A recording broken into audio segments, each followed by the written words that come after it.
మధురం మధురం నీ వాక్యం నా త్రోవకు దీపం నీ వాక్యం.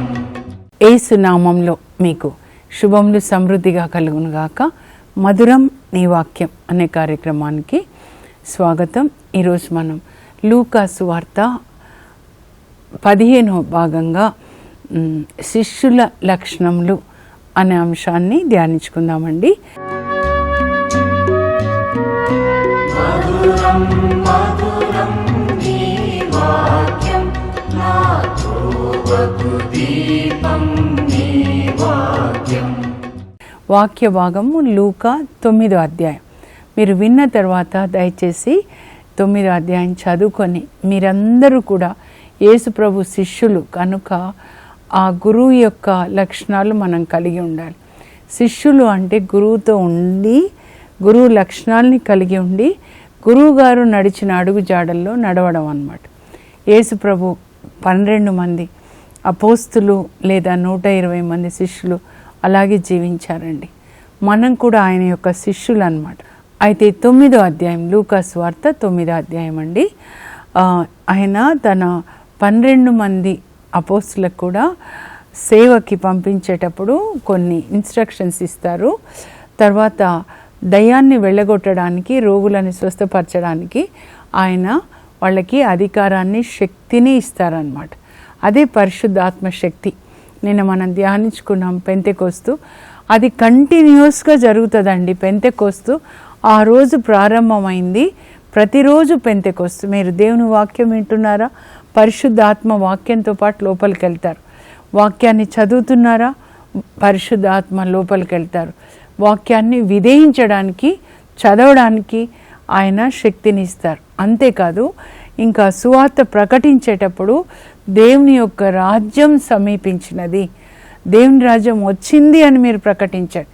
దీంతోపాటు మీరు మత్తయి 10వ అధ్యాయంలో కూడా శిష్యులకి ఆదేశాలు అన్నమాట. దేవుని రాజ్యము మీ దగ్గరకు వచ్చింది అని మీరు ప్రకటించండి, రోగులని స్వస్థపరచండి, ఉచితంగా పొందారు ఉచితంగా ఇవ్వండి అని చెప్తారనమాట. ఇంకా మీరు సువార్తకి వెళ్ళేటప్పుడు జాలే, జోలే, సంచి ఇవేమీ తీసుకొని వెళ్ళొద్దు. అంటే పోగు చేసుకొని రాకూడదు. దేవుని రాజ్యం అంటే పంచిపెట్టడం, సైతాన్ రాజ్యం అంటే పోగు చేసుకోవడం. కనుక జాలే కానీ, జోలే కానీ, సంచి కానీ ఏవి తీసుకొని మీరు వెళ్ళొద్దు. ఏ ఇంట్లో ప్రవేశిస్తే ఆ ఇంటికి సమాధానం కలుగునుగా కానీ ఆ ఇంటిని ఆశీర్వదించండి. నేను చాలాసార్లు చెప్పాను, మరలా చెప్తున్నాను. మీరు ఏ ఇంటికైనా వెళ్ళినప్పుడు ఆ ఇంటి గేటు దగ్గర మీరు ఆగి యేసు నామంలో ఈ ఇంటికి శాంతి కలుగునుగాక, ఈ ఇంట్లో దేవుని సన్నిధి ఉండునుగాక, యేసు ప్రభు మంచి కాపరిగా ఉండుగాక, ఈ ఇంట్లో పిల్లల్ని దేవుడు ఆశీర్వదించుదురుగాక, ఈ ఇల్లు ప్రార్థనా మందిరంగా దేవుని సన్నిధి ఉన్న ఇల్లుగా ఉండునుగాక. అలా మనం ఆశీర్వదించుకుంటూ వెళ్ళాలండి. వెళ్ళగానే కూడా ఎర్లీ చర్చ్ అంటే ఆదిమ సంఘం అన్నమాట. వాళ్ళ పద్ధతి ఏంటంటే ఒక ఇంటికి వెళ్ళినప్పుడు బైబిల్ తీసుకొని రండి అని ఆ బైబిల్లోంచి ఒక వాక్యం చదివి, ప్రభువు మీకు ఈ వాగ్దానం ఇస్తున్నారు, నేడు ఈ ఇంటికి రక్షణ వచ్చినది అనే వాగ్దానం ఇస్తున్నారు. ఏది ఇస్తారో అది చదివి దాని ప్రకారం ప్రభా జక్క ఇంటికి వచ్చినట్లుగా మా ఇంటికి రండి. లూకా 19:9 ఈ ఇంటికి రండి, మీరు చెప్పారు నేడు ఇంటికి రక్షణ వచ్చినది, వాగ్దానం చేశారు, ఈ వాగ్దానం ఈ కుటుంబానికి నెరవేరునుగాక అని బైబిల్ చదివి ప్రార్థించి అప్పుడు కూర్చొని మాట్లాడుకుంటారనమాట.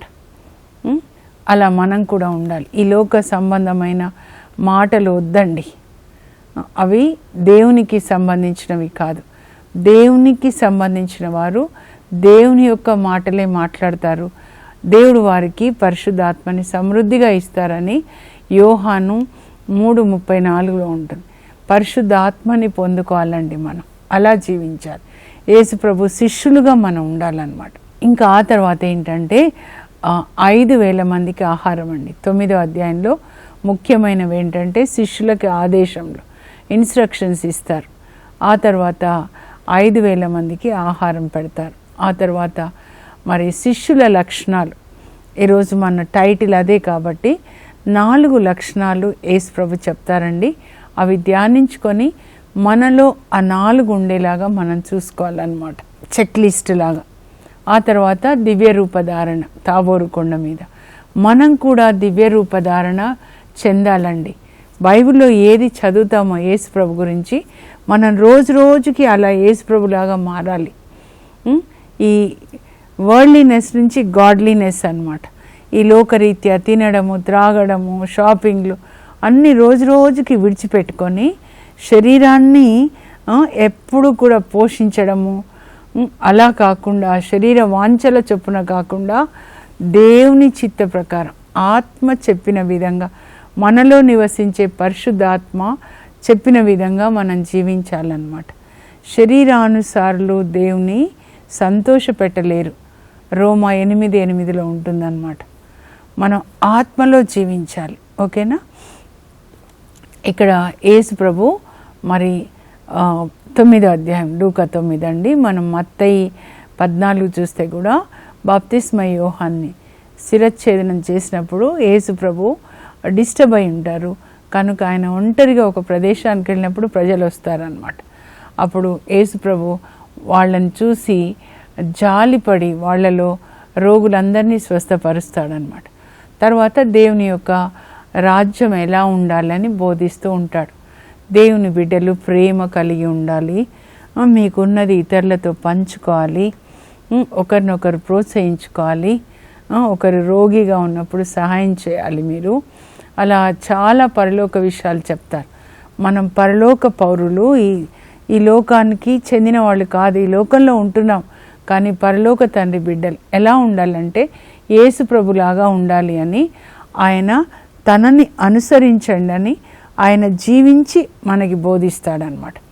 అయితే అలా బోధిస్తున్నప్పుడు ప్రొద్దున్న నుంచి సాయంకాలం అవుతుంది. అప్పుడు శిష్యులు ఇంకా వీళ్ళని పంపించేసేయండి, ఇది నిర్జన ప్రదేశము, ఎవరు ఇక్కడ ఏం లేదు, వాళ్ళు వెళ్ళి పల్లె పట్టులకు వెళ్ళి వాళ్ళకి కావాల్సిన భోజనం ఏంటో వాళ్ళు చూసుకుంటారు. అప్పుడు యేసు ప్రభు ఏమన్నారంటే, మీరే వీరికి భోజనం పెట్టండి. మీతో కూడా అలాగే చెప్తున్నారు. ఆకలైన వాళ్ళు మీ ఇంటికి వచ్చినప్పుడు మీరు వాళ్ళకి భోజనం పెట్టండి. అప్పుడే పరలోకానికి యేసు ప్రభు మనల్ని తీసుకెళ్తారు. మత్తయి 25లో 31 నుంచి తుది తీర్పు అన్నమాట. తుది తీర్పులో ఏం ప్రశ్నలు వేస్తారంటే, ఆకలైన వాళ్ళకి అన్నం పెట్టాలి, మరి బట్టలు లేని వాళ్ళకి బట్టలు ఇవ్వాలి, రోగులని పరామర్శించాలి, పరదేశులకు ఆశ్రయం ఇవ్వాలి. ఇలాంటి వాళ్ళు పరలోకానికి వెళ్తారు. తీసుకెళ్ళడానికి ఇప్పుడు జీసస్ వస్తారనమాట. మీరే వీరికి భోజనం పెట్టండి. మీతోనే మాట్లాడుతున్నారు. మీ ఇంటి దగ్గర ఎవరు ఆకలితో ఉన్నారు, ఎవరు అనారోగ్యంగా ఉన్నారు, ఎవరికి మీ అవసరం ఉంటుంది, వాళ్ళని మీరు దర్శించండి. స్వచ్ఛమైన దైవ భక్తి. మనల్ని మనం మోసగించుకోద్దండి. యాకోబు పత్రికలో యేసుప్రభు అపోస్తులలో ఒక చిన్న యాకోబు ఆయన రాస్తాడు 1:27లో, నిజమైన స్వచ్ఛమైన దైవభక్తి ఏంటంటే అనాథలను విధవరాండ్లను వారి కష్టంలలో పరామర్శించుట. అంటే వీళ్ళకి సహాయం చేయాలి. అనాథలు, ఆ తర్వాత విధవరాళ్ళు, వాళ్ళని పరామర్శించుట. ఆ తర్వాత ఈ లోకం మలినం అంటకుండా తనను తాను పరిశుద్ధంగా కాపాడుకొనుటయే పరలోక తండ్రి దృష్టిలో స్వచ్ఛమైన దైవభక్తి. అది దైవభక్తి అని చెప్తున్నారు. కనుక అలా మనం చూసుకోవాలండి. మీరే వీరికి భోజనం పెట్టండి అంటే వాళ్ళు అంటారు, మా దగ్గర 5 రొట్టెలు 2 చేపలే ఉన్నాయి. పర్వాలేదులే, ఇంకా అందరినీ 50 మందిగా కూర్చోబెట్టండి, ఒక ఆర్డర్లో కూర్చోబెట్టండి. అప్పుడు యేసుప్రభు 5 రొట్టెలు తీసుకొని పరలోకం వైపు చూసి తండ్రికి వందనాలు చెప్పి ఆ తర్వాత వాటిని ఆశీర్వదించి త్రుంచి శిష్యులకు ఇస్తాడు. అందరికీ పంచి పెట్టండి. యేసుప్రభు ఎక్కడున్నా పంచి పెడతారనమాట. కడరా భోజన సమయంలో కూడా రొట్టెని పంచి పెడతారు. ద్రాక్షరసం ఒకే పాత్ర నుంచి అందరూ తాగుతారనమాట. పంచి పెడతారు. పంచి పెట్టడం దేవుని రాజ్యం, పోగు చేసుకోవడం సైతాన్ రాజ్యం. మీరు పంచి పెట్టేవాళ్ళుగా ఉన్నారా, పోగు చేసుకునే వాళ్ళుగా ఉన్నారు? ఈ లోకంలో ధనాన్ని కూడబెట్టుకోవద్దు, చెదలు పురుగులు తినేస్తాయి. పరలోకంలో ధనాన్ని కూడబెట్టుకోండి. మీరు పేదలకు ఎప్పుడు ఇస్తున్నారో అది పరలోకంలో ధనం మీ బ్యాంక్ అకౌంట్లో వేయబడుతుందన్నమాట. సామెతలు 22:9 కూడా తన భోజనంను పేదలతో పంచుకొని కరుణామయుడు దేవుని దీవెనలు పొందుతాడు. ఇది పరలోక రాజ్యాంగ చట్టం అన్నమాట. మీ భోజనాన్ని పేదలతో పంచుకోండి. కీర్తన 41లో కూడా 1-3 వరకు పేదలను ఆదరించువాడు ధన్యుడు, అతడు రోగిగా ఉన్నప్పుడు దేవుడు అతన్ని జ్ఞాపకం చేసుకొని స్వస్థతనిస్తాడంట. అందుకే మనం ఎప్పుడు సహాయం చేస్తూ ఉన్నప్పుడు దేవుడు మనకి మంచి ఆరోగ్యాన్ని ఇస్తారండి, మనకి ఆశీర్వాదాలు కుమ్మరిస్తారనమాట. 5,000 మందికి మరి ఆహారాన్ని పంచిపెడతారు. ఆత్మకి ఆహారాన్ని పెట్టారు, శరీరానికి కూడా పెట్టారనమాట. రెండు ముఖ్యమైనవే. ఆత్మకు కూడా 5,000 మందికి దేవుని యొక్క వాక్యం అనే ఆహారాన్ని యేసుప్రభు ఇచ్చారు. ఆయనే మన్నా, ఆయన నోటి నుంచి వచ్చిన వాక్యమే మన్నా, మన ఆత్మకి జీవం అన్నమాట, జీవాన్ని ఇస్తుంది. అలాగే శరీరానికి కూడా ఆహారాన్ని పెట్టారు. అది మనం చెయ్యాలి. ఒక్క రోజులో 5,000 మందికి పెట్టారు.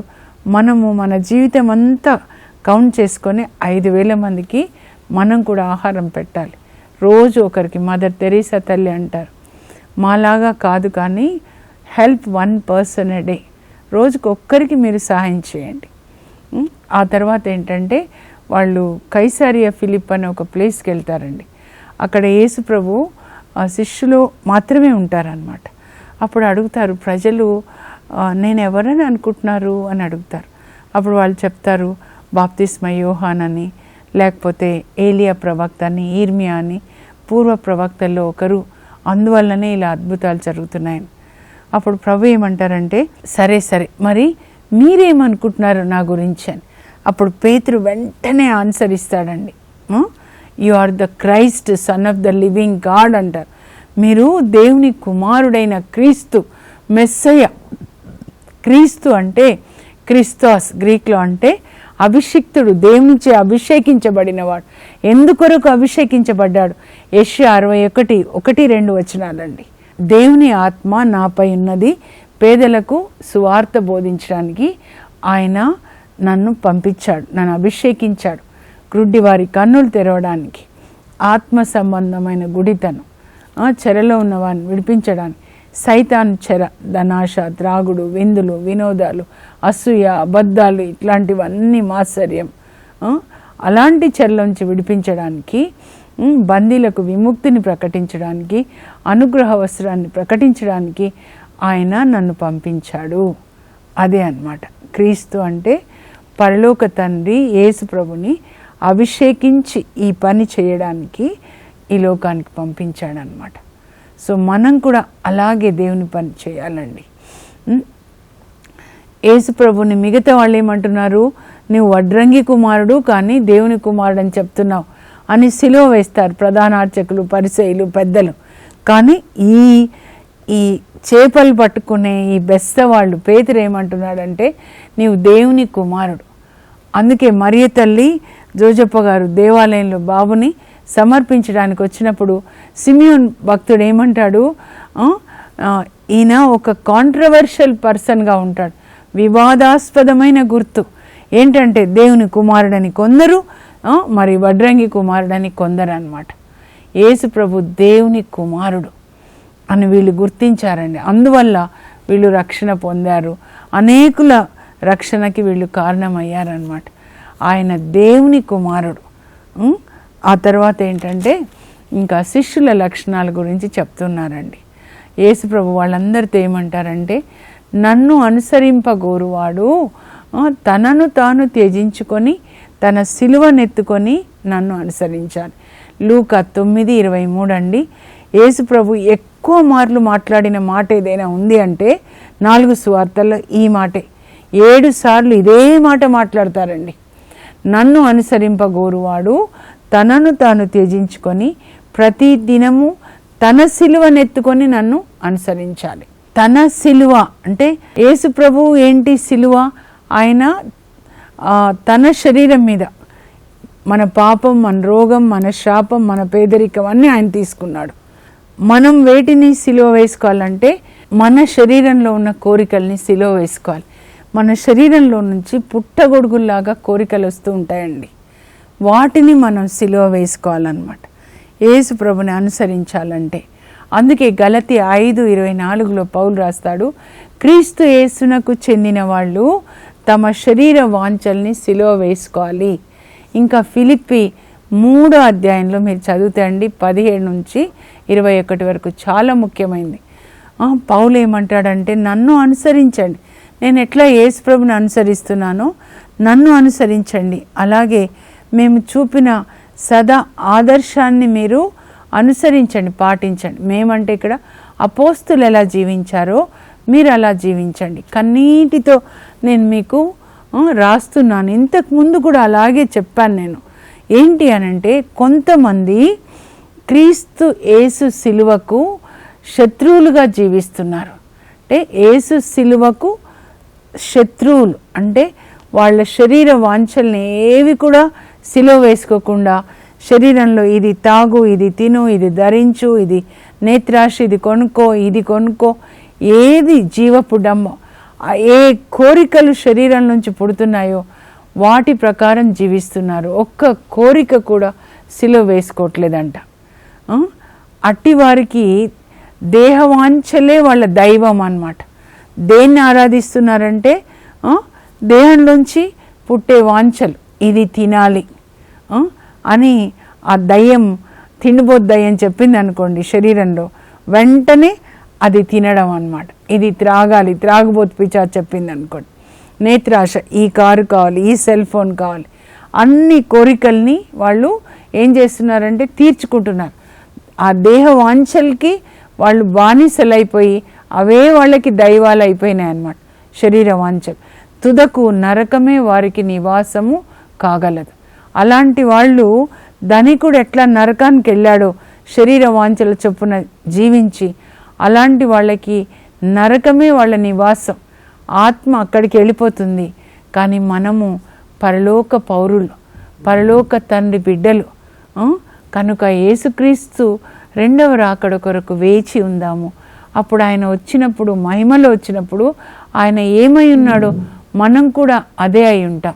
అంటే ఆయన ఎంత మహిమలో వస్తాడో, మనలో ఉన్న పరిశుద్ధాత్మ మనల్ని రోజు రోజుకి మహిమతో నింపుతాడు. మహిమ నుండి అధిక మహిమలోకి అన్నమాట. రోజు రోజుకి యేసుక్రీస్తులాగా మారాలి, కానీ రోజు రోజుకి దయ్యాల్లాగా మారకూడదు. తిండిపోతు దయ్యం, త్రాగుబోతు దయ్యం, ఇంకా ధనాశ, అసూయ, మాత్సర్యము, విందులు, వినోదాలు, ఇవన్నీ వద్దు అని చెప్తున్నారు అన్నమాట. నన్ను అనుసరింపగోరువాడు. ప్రతిరోజు మన సిలువని ఎత్తుకోవాలి. అంటే నిన్నటి వరకు సిలువ వేసుకున్నా, ఈ రోజు నుంచి మళ్ళీ సిలువ వేసుకున్నా అట్లా కాదు, ప్రతిరోజు సిలువ వేసుకోవాలన్నమాట.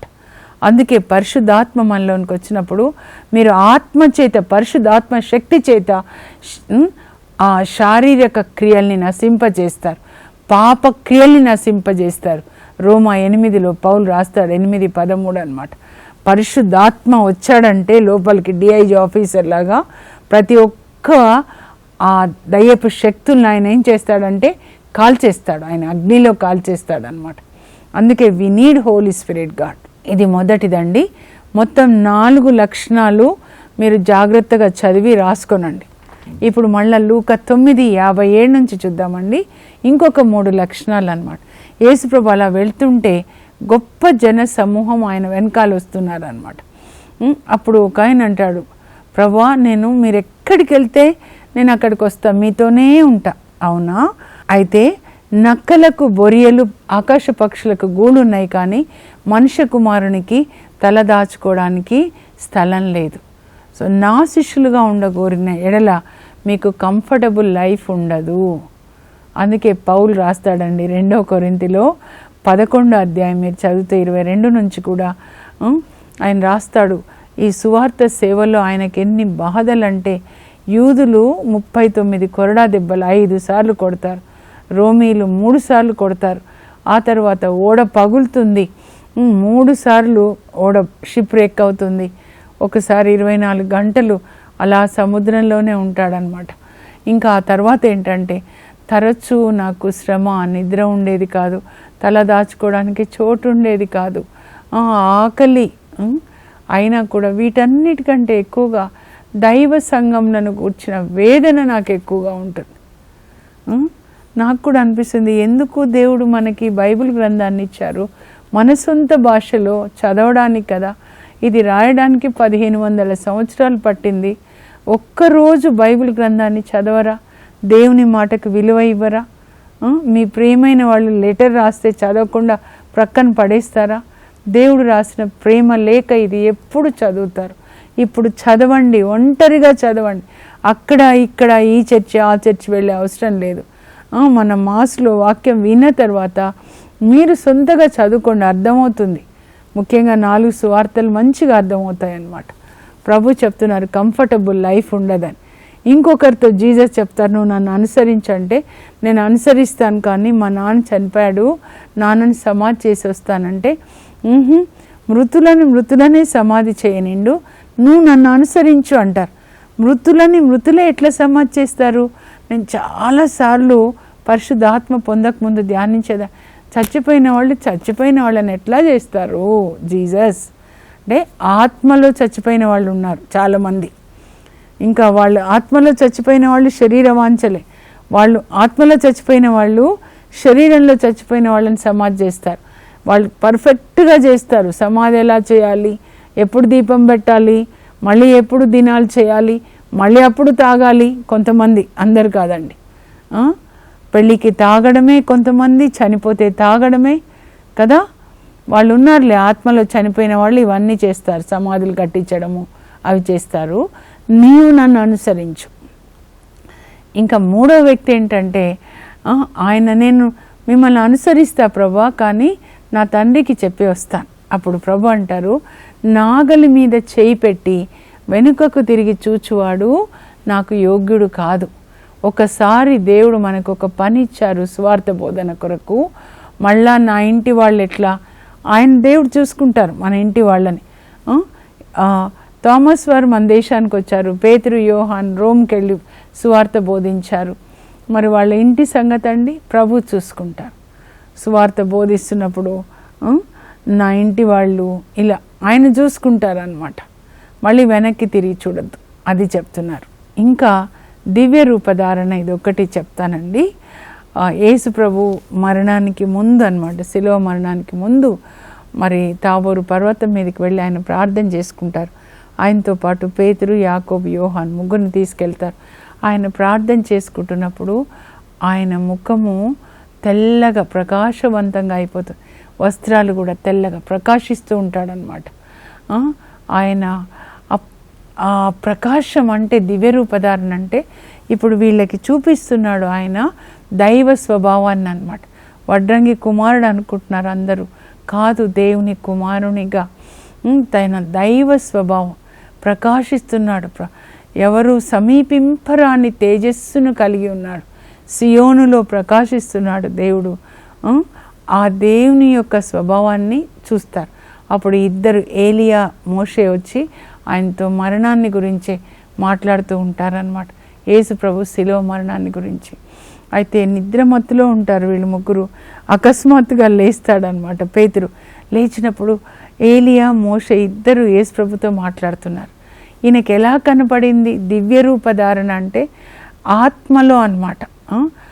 మరి మోషే, ఏలియాలు కూడా అంటే పరిశుద్ధ ఆత్మతో నింపబడినప్పుడు ఆత్మ కన్నులతోనే పరలోకాన్ని, ఆ దేవుణ్ణి, లేకపోతే ఆత్మలో ఉన్న ఈ వీళ్ళిద్దరిని మనం చూడగలుగుతాం అన్నమాట. అప్పుడు ఇంకా ఎంత చక్కగా ఉంటుందంటే ఆ పర్వతం మీద పేతురు అంటాడు యేసు ప్రభుతో, ప్రభా మనం ఇక్కడ ఉందాం, ఎంత బాగుందో, నేను మీకొకటి, మోషేకి, ఏలియాకి, ముగ్గురికి కూడా 3 గుడారాలు నేను నిర్మిస్తాను అంటాడు. తనకు తెలియకుండా కొంచెం సేపట్లోనే మేఘం వీళ్ళ ముగ్గురిని కమ్ముకుంటుంది. ఆ మేఘంలో నుంచి దేవుడు మాట్లాడతారు, పరలోక తండ్రి మాట్లాడుతున్నాడండి మేఘం రూపంలో. ఏమంటున్నాడంటే, ఈయన నా కుమారుడు, నా ప్రియమైన కుమారుడు, ఈయనని గురించి నేను ఆనందిస్తున్నాను, ఈయనని మీరు ఆలకించండి, నా కుమారుడు అని చెప్తున్నాడు అనమాట, ప్రకటిస్తున్నాడు పరలోక తండ్రి. బాప్తిస్మం తర్వాత కూడా అంతే కదా, లూకా 3:21-22 అనమాట. ఇప్పుడు కూడా చెప్తున్నాడు, ఈయన నా ప్రియమైన కుమారుడు, మీరు ఈయనను ఆలకించండి. అంటే ఆలకించండి అంటే ఆయన చెప్పింది మీరు పాటించండి. మరియ తల్లి కూడా ఆయన చెప్పినట్లు చేయండి అన్నారు. కనుక యేసు ప్రభు ఏది చెప్పారో దాన్ని మనము పాటించాలండి. చదివి తర్వాత కాదు, లేకపోతే చర్చికి వెళ్ళొచ్చి కాదు, అక్కడ విన్నది మళ్ళా చర్చికి వెళ్ళే వరకు దాన్ని మనం పాటించాలన్నమాట. వినాలి, విధేయించాలి, అదే మన బాధ్యత. ఇప్పుడు మనం ప్రార్థన చేసుకుందాం. ఇక్కడికి వచ్చింది కన్క్లూజన్ అన్నమాట. శిష్యుల లక్షణాలు, రోజు సిలువ వేసుకోవాలి మన శరీర వాంఛల్ని. ఆ తర్వాత యేసు ప్రభు చెప్పింది విని పాటించాలి, తర్వాత మనం ప్రకటించాలి. పరలోకపు మా తండ్రి, మీ పరిశుద్ధ నామమునకు స్తోత్రం కలుగును గాక. శిష్యుల లక్షణాలని గురించి మాకు బోధించారు యేసయ్య. మేము మీ శిష్యులుగా మీరు ఎలా సిలువ వేయబడ్డారో తండ్రి, మేము కూడా మా శరీరాన్ని సిలువ వేసుకోవాలి. ప్రతిరోజు మా శరీర వాంఛల్ని సిలువ వేసి మీరు నడిచిన దారిలో, మీరు చూపిన దారిలో మేము కూడా నడవాలి ప్రభా. కృప దయచేయండి. ఆత్మలో జీవించాలి, దేవుని చిత్తం చేయాలి, శరీర వాంఛల్ని సిలువ వేసుకొని ప్రతిరోజు మేము మీ రూపంలోకి మారాలి ప్రభా. తండ్రి, మీరెట్లా దివ్య రూపధారణ చెందారో మేము కూడా అలా దైవ స్వభావంలోనికి మారడానికి మాకు పరిశుద్ధాత్మని దయచేయండి. పరిశుద్ధాత్మ దేవ, బైబిల్ గ్రంథంలో వాక్యాల్ని చదవడానికి, పాటించడానికి, లోక ఆశల్ని జయించడానికి, శరీర వాంఛలు నేత్రాశని జయించడానికి, యేసు ప్రభుకి సాక్షులుగా జీవించడానికి మాకు శక్తిని దయచేయండి. యేసు నామంలో అడుగుచున్నాం తండ్రి, ఆమేన్. ఈ అధ్యాయం యొక్క సారాంశం ఏంటంటే, శరీర వాంఛల్ని సిలువ వేసుకొని మనం కూడా యేసు ప్రభులాగా సువార్త బోధించాలి, దయ్యాల్ని వెళ్ళగొట్టాలి, రోగులని స్వస్థపరచాలి. యేసు ప్రభు నడిచిన సిలువ మార్గంలో, ప్రేమ మార్గంలో మనం కూడా నడవాలి, ఆయనకి సాక్షులుగా జీవించాలి. God bless you. Have a blessed day.